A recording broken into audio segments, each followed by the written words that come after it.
Okay, so now that we know just a little bit about these logarithmic functions, we've practiced turning from logarithmic into exponential form, from exponential into logarithmic form, and especially evaluating these logarithmic expressions. Now we can focus on what their graphs look like. And remember, we talked about how logarithmic functions and exponential functions are inverses of each other. And if you remember inverses from our previous chapter, we talked about how the graphs are almost like reciprocals of each other. It's like they're reflections around that diagonal line. And so we'll talk a little bit more about that as well. So talking about the parent graph, and the parent graph is always kind of the original, and everything else spouts off from that graph. So the parent function is f of x, of course our function notation, equals log base b of x. And so when we're doing different functions, this base will change. Log base 2, log base 3, log base 1/2 perhaps. And we'll take a look at what these different equations are going to look like. Okay, so the type of graph, it is continuous. And it's continuous. We're not going to write increasing or decreasing because one type is increasing, one type is decreasing, just like exponential, and so we'll see the two different types. The domain is only all positives. Okay, so x has to be greater than 0. Strictly greater than, not greater than, or equal to. It can't be equal to 0, and I'll explain why. And then the range is actually all reals. So this is kind of an interesting scenario. We're used to the domain being all reals, and then the y's kind of switch it up depending on the function. But this is actually the inverse of an exponential function. Keep that in mind. So exponential functions, the domain is all real, and the range is just the positives. So since this is the inverse, the domain and range switch. So for x, the domain is just the positives, and for y, the range is all reals with these logarithmic functions. The asymptote. The asymptote is the y-axis. All right, so that graph is going to get really, really close to the y-axis, just like the exponential functions got really, really close to the x-axis, which again should make sense because they're inverses. And the reciprocal of the x-axis is the y-axis. And then the one intercept that we have in these parent functions is always 1, 0, right on the x-axis. All right, which again, the intercept that we talk about with the exponential graph is 0, 1. So everything's just totally switched. So we are going to look at two different forms. The first form here is when the base is something that is greater than 1. Okay, so log base 2, log base 3, something like that. So first of all, we always have the point 1, 0. We've got that point for sure. And I want you guys to remember what this represents. Log base b of 1 means what power on b gives me an answer of 1, and that would be b to the 0, which is why I have the point 1, 0. So point 1, 0 is going to be there no matter what my base is, as long as I don't move up, down, left, right, anything like that. And then all the way over here, whatever this point is, I'm going to have the point b, 1. All right, so the point b, comma 1 will always be on my logarithmic graph as well. Log base b of b, remember what that means is what power on b gives me an answer of b, and that would be 1. B to the first gives me b. And then we're going to have another point down here, a little fraction, and it's going to be 1 over b and then negative 1. All right, so it'll be somewhere right around here. So this is the point 1 over b, negative 1. So same question that we ask ourselves with these other 2 points. B to what power gives me 1 over b? Well, b to the negative first would give me 1 over b because that's the reciprocal. So I told you guys I have this asymptote along the y-axis, so it kind of drags along here, and then it comes through these points. It's just going to keep going up at a very, very slow rate, just like that. All right, so that's what my logarithmic function looks like if I've got a base that's greater than 1. I could also have a base that's somewhere in between 0 and 1, like 1/2 or 1/3 or something like that. So let's graph that function. All right, so if my base is somewhere between 0 and 1. Remember, it's impossible to have negative bases. We talked about that with exponential functions. Okay, so if the base is somewhere between 0 and 1, first of all, we still have that ordered pair 1, 0. That is going to be on there no matter what. And then these ones, when we plug in b, if my base is a fraction, like say my base already is 1/2. Right, if my base already is 1/2, then the point b1 is actually going to be somewhere over here. So again, if my base already is a fraction, then my base would be somewhere between 0 and 1, and log base b of b would give me 1. So if b is a fraction, the point b1 is going to be somewhere between 0 and 1 like this. And then the point 1 over b, negative 1, will actually be somewhere down here.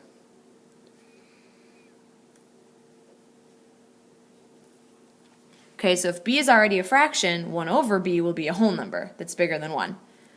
All right, so my logarithmic function still has that asymptote along the y-axis, and then it's going to glide down. Whoops, too much glide. Okay, it's going to glide down like that. I'm sorry, ignore that first line. All right, so it's going to follow this pattern right here, and it's going to decrease at a very, very slow rate. So that's why I didn't write anything here. 1 increases, 1 decreases, just very, very slow rates once they go out to the right. Okay, so we're going to graph each function here. Now it's very, very important that we keep these points in mind because we're going to use these 3 points to graph my function depending on what the base is. Okay, so part A, my base is 2. 2 falls into this category where b is greater than 1. So I've got 3 points that I'm going to plot. Okay, so the 3 very important points, going to be 1, 0. I'm always going to have 1, 0. So log base 2 of 1, that means 2 to what power gives me an answer of 1, and that would be 0. I also have the point b1, whatever b is. That means I have the point 2, 1. So think about that. Log base 2 of 2. 2 to what power gives me 2? Well, that would be the first power. And then I'm also going to graph the point 1/2, negative 1, and that's based off of this right here, 1 over the base and then negative 1. So 1/2, that means 2 raised to what power gives me an answer of 1/2, and that would be the power of negative 1. So I'm going to plot these 3 points and then just kind of graph everything in between. Okay, so I've got the point 1, 0, that's right there on the x-axis, and then I have the point 2, 1, it's going to be right here, and then I have the point 1/2, negative 1. So 1/2 would be down here at negative 1. So keep in mind that the y-axis right here is going to be an asymptote. So I'm going to just kind of drag along that vertical line, slowly start to increase, and it will increase very slowly from there. Okay, for example, the next point that I could plot would be the next power of 2, whatever that is. The next power of 2 is 4. So I would have the point 4, 2. Because it's what power on 2 gives me an answer of 4, and that would be the second power. The next point would be 8, 3, because the power on 2 that gives me 8 is 3. The next point would be 16, 4, so you can see it grows very, very slowly. All right, so we've got all those points, and then I added on another one right here. Next one is a base of 1/8. All right, so the 3 points that we're going to talk about, 3 very important points, base of 1/8. That falls into this category right here. So we're going to have the point 1, 0 because they all have the point 1, 0 before any transformations or anything like that. We also have the point b1. So I've got the point 1/8, 1. And then I have the point 1 over b, which is the reciprocal. So like 1 over 1/8, or in other words, the reciprocal of 1/8. And the reciprocal of 1/8 is 8. And then I get negative 1. So let me run you guys through how it fits into this equation right here. So log of 1/8, remember 1/8 means that's the base. And then whatever I put in for x is like the answer, so to speak. So 1/8 to what missing power gives me 1? That would be 0, because remember anything to the 0 power gives me 1. 1/8 to what power gives me 1/8? Well, that would be the first power, because remember the first power leaves things the same. And then 1/8 to what power gives me 8? And that would be the negative first power, because the negative first power gives you the reciprocal.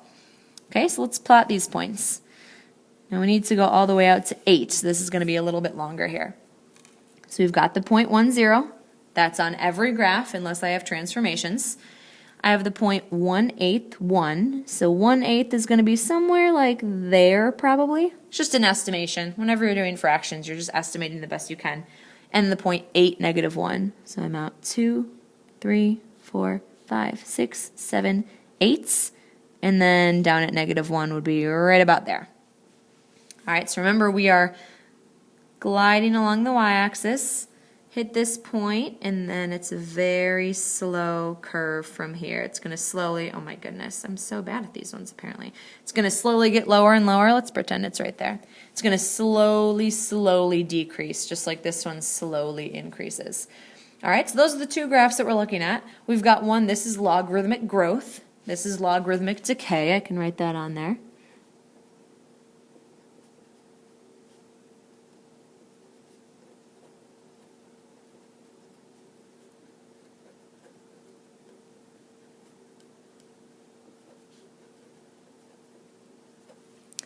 Just like you get exponential growth if the base is bigger than 1, you also get logarithmic growth if the base is bigger than 1. And just like you get exponential decay if the base is smaller than 1 but bigger than 0, you also get logarithmic decay if the base is between 0 and 1. Okay, so just kind of an intro right there to doing the graphs. Now we're going to look at a couple of specific graphs and how to do the transformations. We've done the transformations on many different types of graphs by now, so it's not going to be all that different to apply them to logarithmic graphs. All right, so we of course have the h, the k, the a. I think we probably know by now what those things do. So the h is the horizontal translation. That's either left or right. So horizontal translation always has to do with h. Remember, x lies. So if there's something in there with the x, it's actually the opposite of what you think it's going to be. So if h is positive, you're moving h units to the right.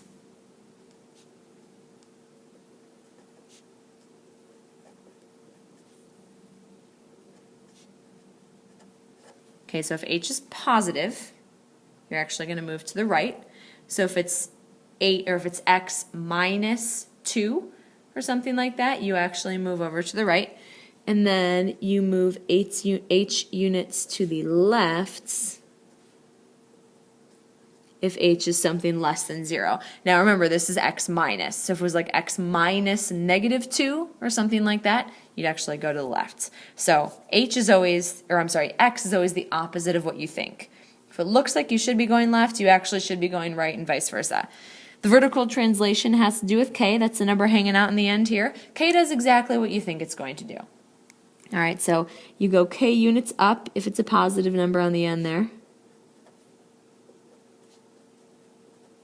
And you go k units down if it's a negative number.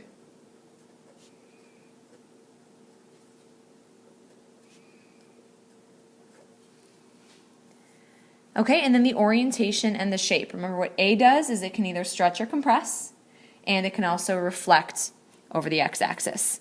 Okay, so if A is less than 0, it's reflection over the x-axis, which basically means it gets flipped upside down. All right, so reflection over the x-axis. If A is bigger than 1, it's a stretch.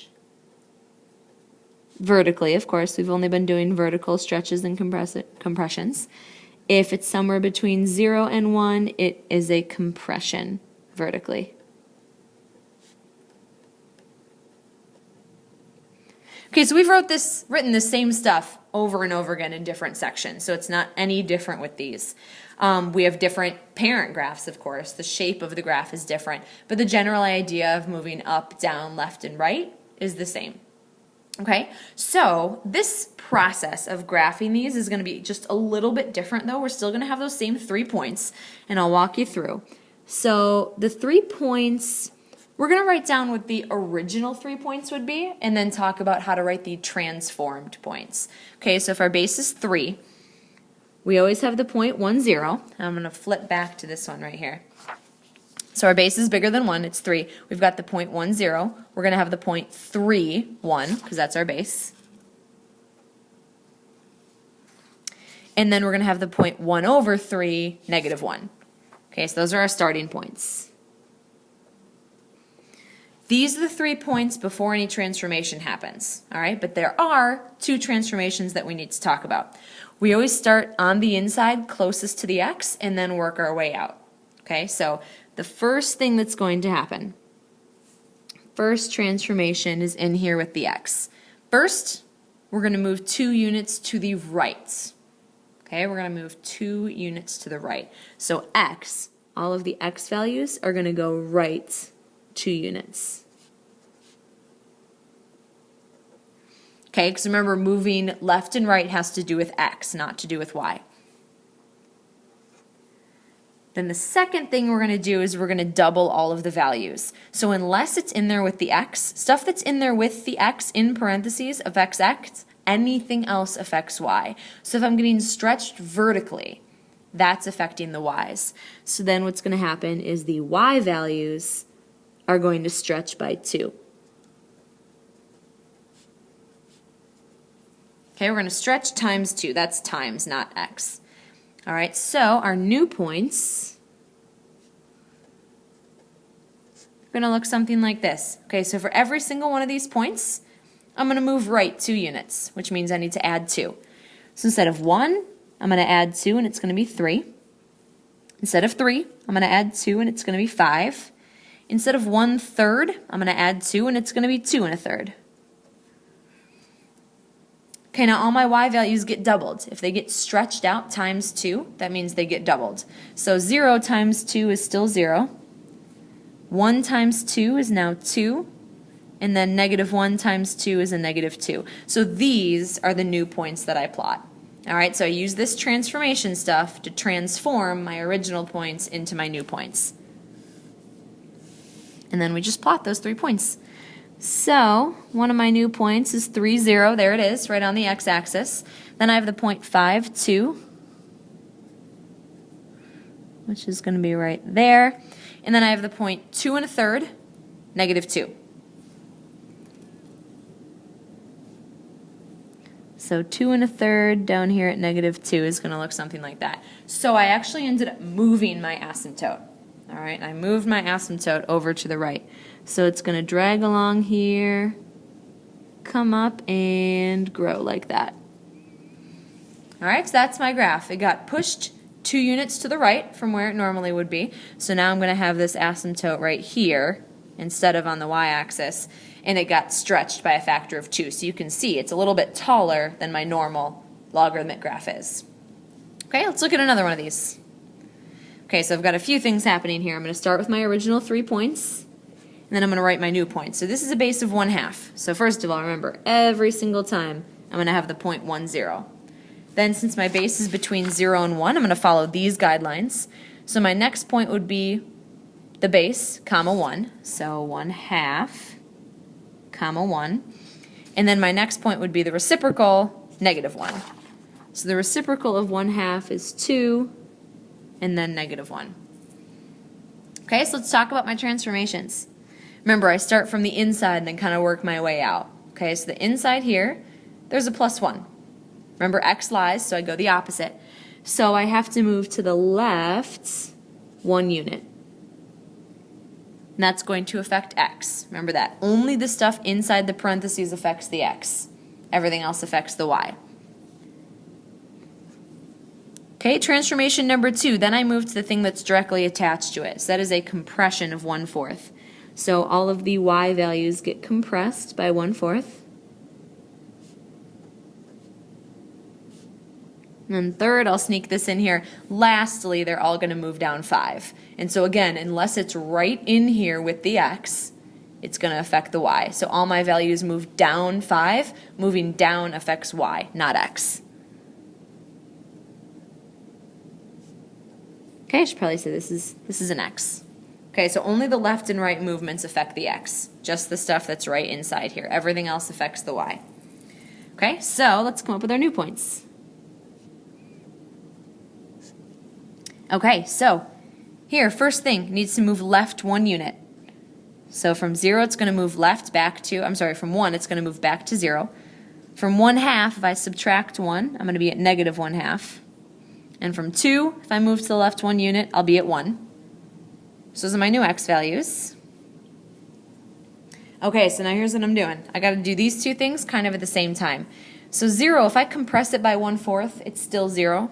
Then I move down 5. So 0 minus 5 moves down to -5. Here I compress this by 1/4. 1 times 1/4 gives me 1/4. And then if I subtract 5, so I have 1/4 minus 5. This is something you guys could do in your calculator. I'll just show it to you. So if I have 1/4 and then I subtract 5, whoops, that's not even there. If I have 1/4 then minus 5, let's get a decimal, -4.75, okay, or -4 3/4. Oops, that's right here. Okay, and then here, compressed by 1/4. So -1 times 1/4 would be -1/4.